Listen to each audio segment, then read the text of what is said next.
Bien, vamos a terminar de explicar lo que serían las teorías del lenguaje que nos quedaban por ver. Hemos estado viendo lo que eran las teorías en las que primaba en principio lo que es el pensamiento, es decir, las estructuras mentales, sobre lo que va a ser el lenguaje, ¿verdad? Antes está el pensamiento, después está el lenguaje. Luego estuvimos viendo la teoría de Gorgias, ¿no? La teoría sofista de Gorgias, en la que vimos que primero estaba el lenguaje, ¿no? Y luego estaba el pensamiento, es decir, el lenguaje es la base de nuestra realidad. No hay una realidad externa más allá de lo que soy capaz de crear con mi propio lenguaje. Estamos ahora mismo en ese tipo de teorías, ¿no? En la que el pensamiento procede del lenguaje, ¿no? Anterior es el lenguaje y después es el pensamiento. Y una de las teorías más interesantes es, o una teoría bastante llamativa y curiosa, es el conductismo, que va a ser la primera que vamos a ver. La tenéis aquí, el conductismo.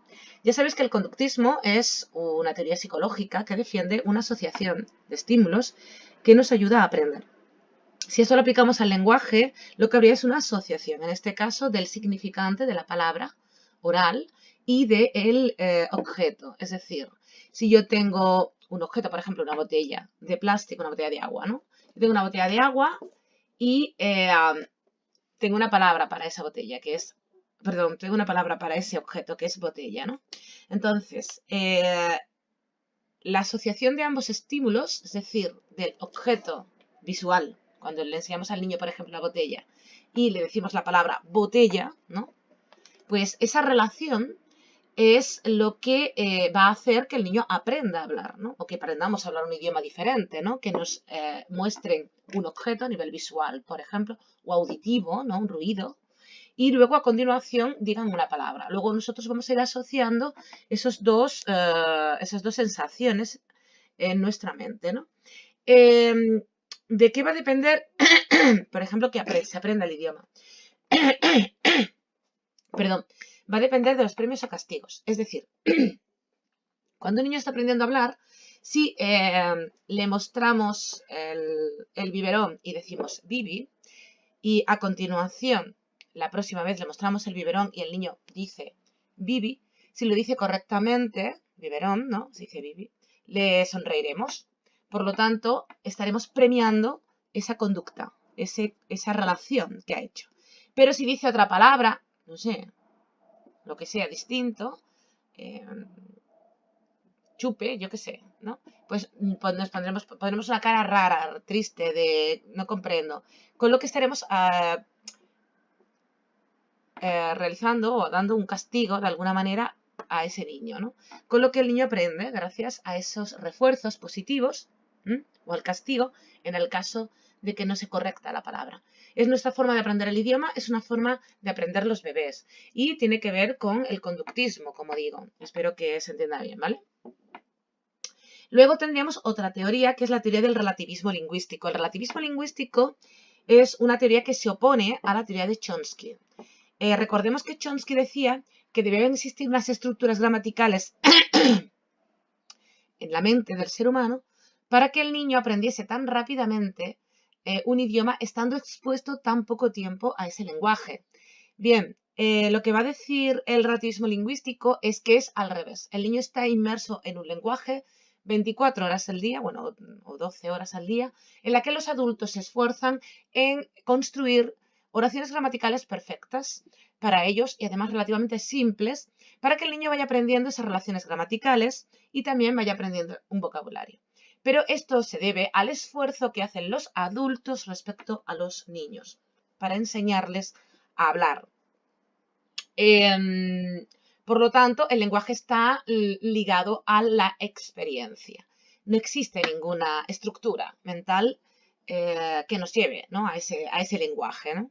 Y por lo tanto también ese lenguaje configura la realidad. La realidad depende de cómo yo hable, ¿no? De lo que yo diga, de cómo sea mi lenguaje, ¿vale? Y por lo tanto ese lenguaje es connotativo. Esto lo vamos a ver muy bien también en Wittgenstein. Por cierto, perdón, los representantes del relativismo lingüístico, lo tenéis aquí, son Sapir y Ward, ¿vale? Como digo, esto lo vamos a ver muy bien en Wittgenstein. Wittgenstein va a distinguir entre lo que van a ser una verdad de una proposición y un sentido. La verdad de la proposición tiene que ver con la referencia, es decir, con el mundo físico, con el que tengo que comparar esa proposición. Por ejemplo, si yo digo hoy hace frío, será cierto si realmente pues, sentimos frío, ¿no? En ese caso, mi proposición es cierta o se toma como verdadera. Normalmente, cuando hablamos de los hechos que tenemos ante nosotros, pues estamos utilizando este tipo, ¿no?, de verdad en una proposición. Sin embargo, lo más normal suele ser que utilicemos el sentido cuando estamos hablando. ¿Por qué? Porque cuando yo estoy hablando de lo que voy a hacer, o de lo que hice ayer, o de lo que haré dentro de 2 semanas, por ejemplo, si yo digo dentro de 2 semanas me iré a mi pueblo y saldré con mis amigos. Esa proposición no tiene una base física real, quiere decir, no se ha producido y a lo mejor no se produce. Entonces no podemos atender a lo que sería la verdad de la proposición. Sin embargo, esa proposición tiene sentido, tiene un sentido lógico, es decir, lógico-matemático. A nivel lógico-matemático es posible que yo dentro de 2 semanas me vaya a mi pueblo y esté con mis amigos. Desde ese punto de vista, evidentemente, mi proposición tiene todo el sentido y es una verdad lógica, digamos. ¿De acuerdo? Pero hay proposiciones que no tienen sentido, porque no tienen una posibilidad lógica, ¿no? Pues cuando hablamos de cualquier aspecto que no podría demostrarse de ninguna forma. Pues no sé, hablamos de Dios, hablamos del alma, hablamos de aspectos que no se pueden demostrar de ninguna manera a nivel lógico y que por lo tanto no tendrían ningún tipo de sentido. Y por eso dirá Wittgenstein que de aquello que no se puede hablar, mejor es callarse. Y tendríamos también un aspecto dentro de esto del sentido de la proposición, que son los juegos del lenguaje. Los juegos del lenguaje tienen que ver bastante con cómo una comunidad, que no tiene por qué ser una comunidad lingüística en el sentido de españoles frente a franceses, ¿vale?, sino que dentro de la misma comunidad española existen formas distintas de entender el mundo. Y de hecho tenemos una particular forma de utilizar el lenguaje. Es cierto que esto quizás cada vez se está dando menos debido a esa globalización que está existiendo en la sociedad, ¿no?, y que se impone a través de los medios de comunicación de masas, pero quiere decir que se va imponiendo un lenguaje prácticamente único, ¿no?, desde esos medios, ¿no? Quizás ahora se están fragmentando debido a la web y a Internet, ¿no? Pero digamos que, bueno, durante bastante tiempo, incluso ahora mismo, se impone un lenguaje prácticamente único, que antes existían pues muchas más particularidades, ¿no? Dependiendo, por ejemplo, de la geografía del terreno, ¿no?, en diferentes pueblos tenían diferentes expresiones, que eso cada vez pues ha ido desapareciendo más. En cualquier caso, los juegos del lenguaje no solamente se refieren a lo que sería el lenguaje en sí común, sino a cómo cada grupo social pues tiene una forma de hablar diferente, ¿vale? Es decir, ¿entendería yo a una persona que sea una indigente o no? Probablemente habría muchas cosas que no comprendería de su vida y de su forma de expresar las ideas, porque están unidas, ese lenguaje está unido también a una experiencia personal. Entonces, de alguna manera, es cierto que los sentidos de las palabras, el sentido lógico, también está ligado a la experiencia de los individuos, ¿no? De alguna manera, hay una connotación fundamental en el lenguaje que va a hacer que quizás sea complicadísimo comunicarse, ¿no?, con los otros, ¿no? Y bueno, esto se ve muy bien en un pequeño fragmento de una película que se ha hecho sobre Wittgenstein y en el que aparece hablando de un perro, ¿no? Y dice, si el perro hablase, nos podríamos comunicar con él. Y dice, bueno, sería complicado, ¿no? Pero imaginemos que tenemos un traductor que nos traduce todo lo que diga el perro, ¿no? Porque, o sea, y él podríamos entendernos, el perro y nosotros. Y dirá Wittgenstein, pues no, tenemos mundos tan diferentes y experiencias tan distintas que sería imposible. ¿Por qué? Pues porque, por ejemplo, la capacidad auditiva de un perro es muy superior a la capacidad auditiva de un ser humano. Por lo tanto, su experiencia auditiva tendría una gradación a nivel lingüístico que no tendría la nuestra, ¿vale? y quien dice la parte auditiva, dice también la parte olfativa, ¿no? Y desde ese punto de vista, pues evidentemente no podríamos comunicarnos con ese animal, ¿no? Y nosotros a nivel visual, pues no tendríamos las mismas experiencias. El hecho de que podamos usar las manos hace que también tengamos otras experiencias y formas de entender el mundo, lo que significa que en último término sería imposible que nos comunicásemos y que nos comprendiésemos perfectamente, ¿vale? Entonces, digamos que ese aspecto lingüístico connotativo es complicado y depende de las comunidades. Y a veces pues es difícil, ¿no? Que nos comprendamos todos. A pesar de todo, ya digo, hay una parte denotativa del lenguaje que compartimos todos los seres humanos, bueno, todos los seres humanos que compartimos todos, más o menos, y que sería ese sentido lógico-matemático básico del lenguaje que nos ayuda un poco, pues, a tener ciertas experiencias comunes, por decirlo así, aunque sea a nivel lingüístico. Y bueno, básicamente hasta aquí serían lo que serían las teorías del lenguaje que hemos visto hasta ahora. Queda simplemente hablar de los elementos del lenguaje y de su relación con lo que sería la aparición del lenguaje, ¿no? Bien, aquí tenéis, como veis, los diferentes elementos, ¿verdad? Tenemos, pues, el emisor, lo tenéis aquí, lo veis, ¿verdad? Tenemos el mensaje, aquí arriba, lo veis, ¿no? El receptor en amarillo, lo veis, ¿verdad? Bien. Los elementos serían emisor, que es el que realiza el lenguaje, el que forma el mensaje, ¿no? El mensaje en sí, que sería aquello que se pretende transmitir, ¿no? El receptor, que sería el que debe descodificar el lenguaje. El canal, que es el medio a través del cual se está uno comunicando. Por ejemplo, el canal que estamos usando nosotros en este momento es el canal de Internet, la web, ¿no? Entonces, el canal que uso es ese canal, que es YouTube, por ejemplo, y curiosamente también pues, los cascos que estáis usando para escucharme. Y funciona el canal si me estáis escuchando correctamente. Si no, pues evidentemente el canal no está funcionando. Bien, pues básicamente ese sería el canal, el emisor soy yo. En este caso, el mensaje es aquello que estoy comunicando, es decir, las teorías del lenguaje, en este caso, los elementos del lenguaje. El receptor sois vosotros, ¿de acuerdo? ¿Vale? El código que estoy usando es el castellano, que lo tenéis aquí en azul, lo veis, ¿verdad? Bien. Y el contexto lingüístico sería el tema del que estamos hablando, que es el hombre como animal simbólico y concretamente las teorías en relación con la aparición del lenguaje, en este caso de dónde proviene el lenguaje, que lo vamos a unir o lo vamos a relacionar con los diferentes elementos lingüísticos.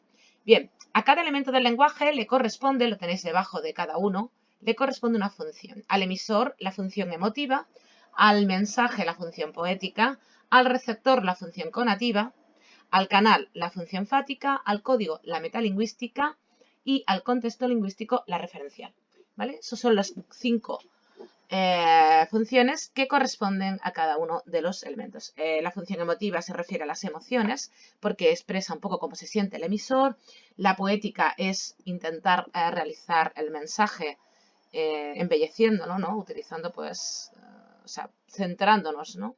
En lo que sería la parte más significante del, ¿no? Lo que sería sí, lo que sea el significante en sí, lo que sería el objeto, ¿no? Aquello que estamos transmitiendo, ¿no?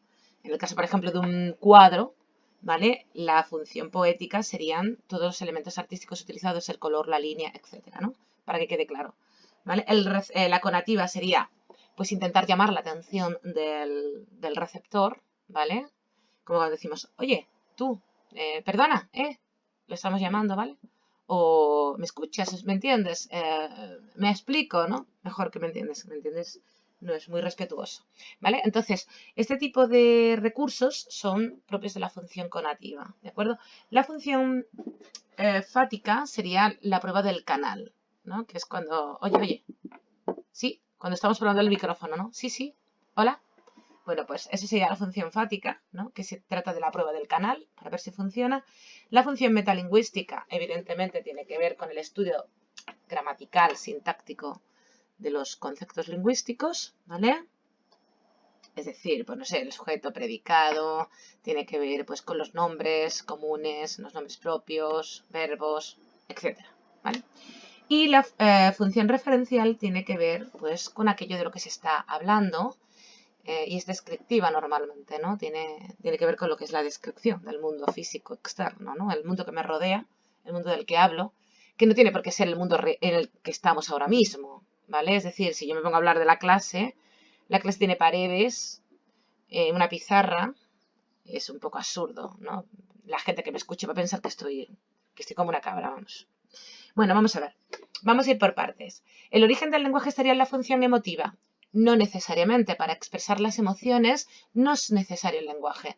Con los gestos tengo suficiente, ¿no? Lloro y la gente sabe que estoy triste, o pongo una cara triste y la gente sabe que estoy triste.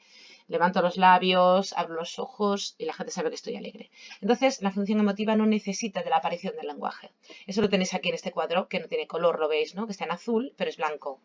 Bien, la función poética tampoco es el origen del lenguaje. ¿Por qué? Pues porque si lo que se trata es de embellecer la forma de expresar el lenguaje, el mensaje, en ese caso ya tiene que existir un lenguaje para que se dé esta función, ¿no?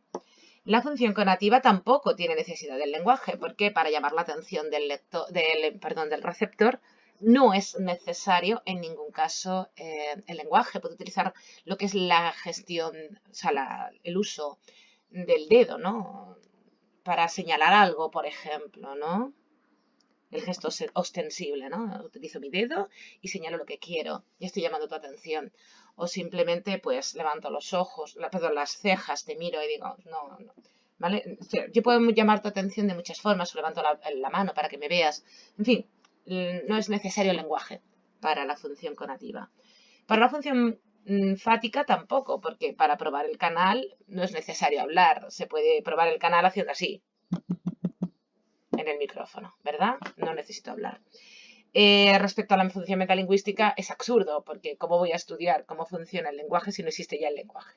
¿Vale? ¿Cómo voy a estudiar los nombres propios o comunes si no existen ya los nombres propios y los nombres comunes? Así que la base, la función metalingüística tiene que seguir azul, ¿vale? La veis, ¿no? En un azul más clarito. Y el canal está en gris y lo tenéis aquí, lo veis, ¿verdad? Vale, lo digo para que lo entendáis. Y ya tenemos lo que es la función referencial, que sería la base de lo que es el lenguaje, que sería el fundamento, ¿no? de todo el lenguaje. ¿Por qué queremos hablar? Pues porque pretendemos comunicar algo o informar de algo, ¿no? Informar de algo que no está presente normalmente en el aspecto referencial real. Es decir, yo estoy hablando de un montón de cosas que no tenéis delante vuestra. Y ese es el contexto de aquello de lo que se habla, ¿vale? Que en este caso serían las teorías del lenguaje y de cómo surge el lenguaje. Por lo tanto, la base del lenguaje, el origen del lenguaje, está en el sentido, ¿vale? Aquello de lo que queremos informar a los demás. Que ya digo, normalmente no suelen ser los hechos que tenemos ante nosotros, sino cosas que no tenemos ante nosotros, que no podemos comprobar directamente y que por lo tanto tenemos que apelar al sentido de las oraciones para ver si es posible. Si yo os digo, esta mañana he visto un burro volando, pues probablemente no me vais a creer. No tendrá sentido lógica la proposición, ¿no? O esta mañana vi un dragón, increíble, fue impresionante. Pues no me vas a creer demasiado, vas a decir, bueno, esta alucina, ¿no? Pero no me crees. ¿Por qué? Porque no tiene sentido lógico. Esa proposición no es lógico-matemática y por lo tanto no me crees. Si digo, sin embargo, esta mañana me levanté muy temprano, sí me puedes creer. ¿Por qué? Pues porque es posible. Y como es posible, es aceptable a nivel lógico-matemático. Y bueno, pues hasta aquí un poco las teorías del lenguaje. Espero que lo hayas entendido bien. El origen del lenguaje también. Y el próximo punto que veremos tiene que ver con la psicología, ¿vale? El lenguaje y el conocimiento según las teorías psicológicas. Y bueno, pues hasta aquí lo que serían los orígenes el origen del lenguaje, ¿de acuerdo?